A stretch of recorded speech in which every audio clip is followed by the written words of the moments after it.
آج میں شرک کا تحقیقی جائزہ اس عنوان سے آپ کے سامنے گفتگو کرنے کی سعادت حاصل کروں گا، چونکہ یہی دو ان کے شدید اعتراضات میں سے ایک ہے کہ ہم کچھ بھی کام کرتے ہیں تو دو میں سے ایک کے بارے میں وہ کہتے ہیں کہ یا تو اس کام کو بدعت کہا جاتا ہے یا پھر اس کام کو شرک کہا جاتا ہے۔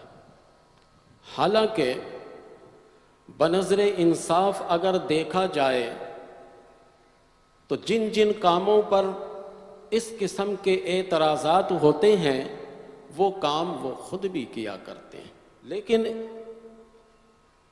بات بہت مشہور ہے کہ ہم آہ بھی کرتے ہیں تو ہو جاتے ہیں بدنام، وہ قتل بھی کرتے تو چرچا نہیں ہوتا، بڑے سے بڑا کام وہ کر لیتے ہیں، اسے نہ شرک کے دائرے میں رکھتے ہیں نہ بدعت کے دائرے میں رکھتے ہیں۔ لیکن بہرکیف میں اپنے عنوان کے مطابق جو گفتگو کروں گا میں کسی کی دل آزاری انشاءاللہ نہیں کروں گا، میں اپنے عنوان پر دلائل آپ کو دوں گا، اور وہ بھی آپ اگر کاغذ قلم لے کر بیٹھے تو آج آپ نوٹ کیجئے گا کہ میں کتنی قرآنی آیت سے دلیل پیش کرتا ہوں، آپ کو اس کا اندازہ ہو جائے گا۔ میں تمہیداً دو چار باتیں قرآن اور حدیث سے آپ کے گوش گزار کر کے آگے میں عنوان کی طرف آتا ہوں۔ دیکھیے، یہ زبان جو اللہ تبارک و تعالیٰ نے ہمیں دی ہے اس کی بھی بڑی سخت گرفت ہے۔ ایک مومن کو مشرک کہنا، ایک مومن کو بدعتی کہنا، یا ایک مومن کو کوئی اور ایسے الفاظ سے اسے بیان کرنا کہ جسے ہم آسان لیتے ہیں لیکن اللہ کے یہاں بڑی گرفت ہے۔ میں نے قرآن کریم کی جس آیت کی تلاوت کی ہے یہ سورہ نور کی آیت ہے، اور یہ آیت نمبر 15 ہے۔ حضرت عائشہ صدیقہ طیبہ طاہرہ رضی اللہ تعالی عنہا پر جب ایک اعتراض قائم ہوا تھا جو اس محفل کے مناسبت سے نہیں ہے، بس جو بات سنتا وہ ہاں میں ہاں ملاتا چلا جاتا۔ منافقین اپنے طور پر حضرت عائشہ صدیقہ طیبہ طاہرہ رضی اللہ تعالی عنہا سے متعلق افواہیں پھیلا رہے تھے، اور بہت سارے لوگ اس چیز کو اب خود بھی دہرانے لگے۔ ہونا تو یہ چاہیے تھا کہ پہلے تحقیق کی جاتی، اس کے بعد کلام کیا جاتا۔ جیسے کہتے ہیں نا کہ ایک جگہ مجمع لگا ہوا تھا، سب کہہ رہے تھے زندہ باد زندہ باد۔ ایک آیا، اس سے نے پوچھا بھائی کہ تم زندہ باد کیوں کہہ رہے ہو؟ کہا کہ میں آیا تھا تو یہ کہہ رہے تھے، میں نے بھی کہنا شروع کیا۔ کہا چلو اسی سے پوچھ لیتے، بھائی تم زندہ باد کیوں کہہ رہے تھے؟ اس سے پوچھا تو اس نے بھی کہا کہ وہ فلاں کہہ رہا تھا۔ یعنی پورا مجمع بغیر کسی عنوان کے، بغیر کسی سوچ و فکر کے، بغیر کسی غور و تدبر کے، ایک کے کہنے پر دوسرا بھی زندہ باد کے نعرے لگاتا رہا۔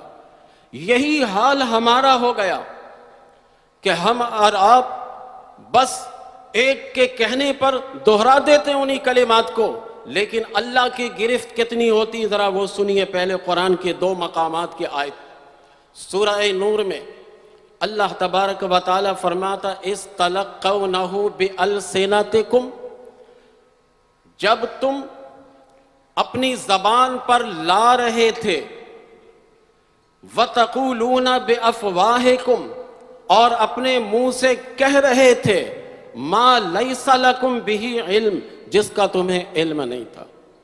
بغیر علم کے تم اپنے زبان پر وہ کلمات لا رہے تھے اور وہ کلمات کہہ رہے تھے جس کا تمہیں علم نہیں ہے۔ وَتَحْسَبُونَهُ هَيِّنًا، اور اسے تم بہت کم تر سمجھتے تھے۔ کہتے تمہارے ذہن میں یہ بات تھی کہ ہم نے تو کوئی بڑی بات نہیں کی، ہم نے تو کوئی مشکل بات نہیں کی۔ وَتَحْسَبُونَهُ